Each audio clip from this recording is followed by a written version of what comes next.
Yo, hey, this shit easy, nigga. Hey, all I'm talking about, nigga, I'm still out here trying to get it. Contender Regime Boxing, checking back in with y'all, man. What's good? So Shakur Stevenson, ahead of his February 22nd match versus Floyd Kid Austin Schofield, they just did the press conference for this illustrious card put on by Turkey Al-Sheikh, Eddie Hearn, Oscar De La Hoya, Golden Boy Matchroom, and, you know, Dimitri Bivol, Archie Beterbiev rematch. You got Virgil Ortiz versus Israel Madrimov. It's going to be a great fight, man. A great card, a great event. And they just did their press conference for it, and everybody showed up but Floyd Schofield, Kid Austin. He was a no-show. Now, I did see something on their Instagram about them not showing up. I think they did an interview with Punch Drunk Boxing. And, you know, they said something about, you know, passport issue. Somebody broke in their house and, you know, tampered with their passport or something like, you know, extreme and out of the ordinary, right? Nonetheless, they didn't show up, and the mediator at the press conference, the host, asked Shakur Stevenson about Kid Austin not showing up and just asked him about his thought process and mentality going into this fight. And Shakur Stevenson, first and foremost, promised that he gonna give us vintage Shakur Stevenson. He gonna put on an ass whooping. He gonna break Kid Austin down and beat him up. And, you know, he gonna put on one of his best performances. And he also made it a point of emphasis to say, look, you know, whatever you got going on, bruh, you know, it got me a little worried because you didn't show up to the press conference. I was actually excited to see you. You know what I'm saying? But whatever you got going on, just don't get no cold feet. Just don't get butterflies and pull out of the fight. Because this is a fight that I really want now, because you done dragged me up out of the bed to show up. Because you done knocked on the door, begging for this fight.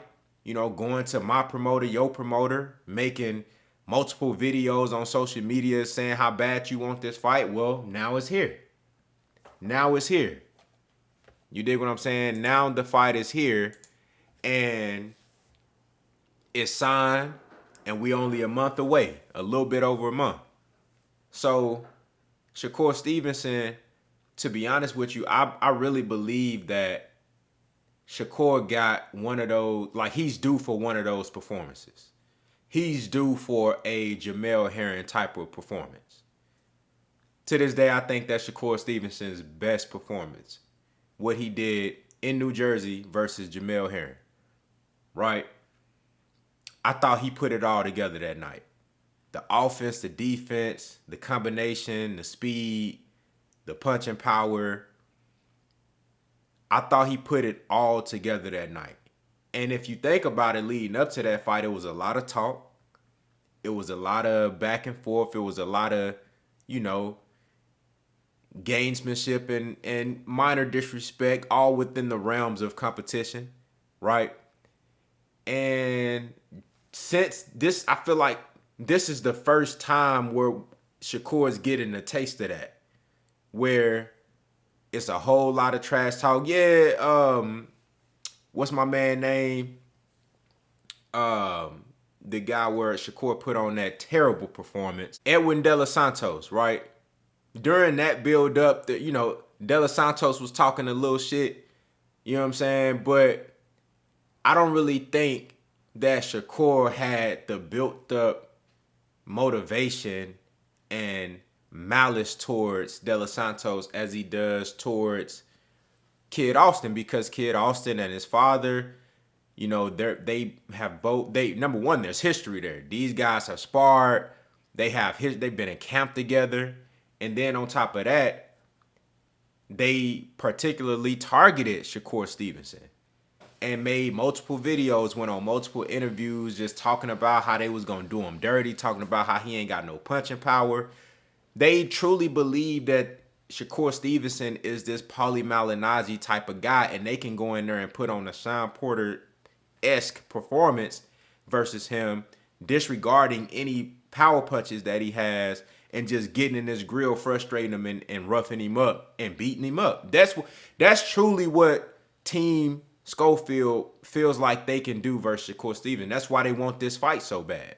That's why they wanted this fight. It's here now. But that's why they wanted this fight, because they truly feel like Shakur Stevenson is a guy who they match up with perfectly stylistically, right? And I think they have a point in terms of an approach that they can take, similar to now Shakur ain't no damn Paulie Malignaggi. He got way more tools and skills than Paulie, but they look at him as a guy with no power. So from that standpoint, they have something there in terms of how they can approach this fight. But I also feel like that plays directly within the hands of a Shakur Stevenson, who is great at controlling distance, great at counterpunching, great at taking away your weapons and setting you up for traps and shots that you don't see. So it's like it's a match made in heaven. One of those classic bull versus matador type of matches. The only thing is Shakur don't do a whole lot of movement with his feet. He showed that he can in the De Los Santos fight. But Shakur typically takes half steps back and control the distance and range by also staying in the pocket as well. He's great at that, which allows him to get his offense off. That's why you saw the performance you saw versus Jamel Herring, because he was doing all of that by still staying in the pocket for the most part. And just anytime he make you miss, he making you pay. So I believe that Shakur Stevenson can give us one of those vintage performances. I think he's due for it. A lot of people been talking about his style. You're talking about he's boring, saying that he haven't been, showing any offense. And now you got a young guy who's less experienced. Yeah, y'all shared the ring and camp before, but it's different under the lights in the pros with championships on the line.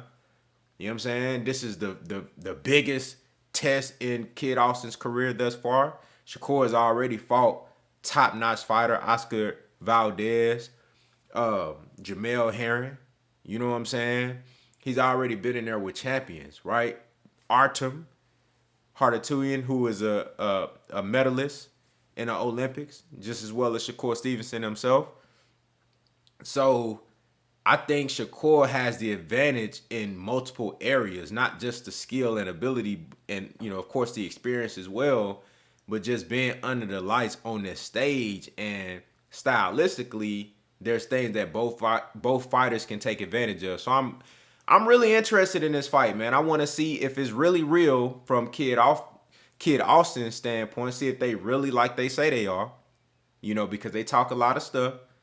And that's what you're supposed to do as a fighter. And so far, they backed it up. So I want to see if it's really real. And then I just want to see if Shakur Stevenson can give us one of those, all-time great Shakur Stevenson performances. You dig what I'm saying? But y'all let me know what y'all think down in the comments. How do y'all feel about Kid Austin not showing up to the press conference? Do you think that gives Shakur Stevenson a mental edge? Do you think that make him, feel even more like, the dominant one in the matchup? Like, oh, yeah, I already got him. Oh, they ain't show up? I already knew I was going to whoop their ass, but they ain't show up to the press conference? Oh, they must really fear me. They must really respect me. Oh, it might be just now setting in that it's really real, that they really got to see me after all that talk.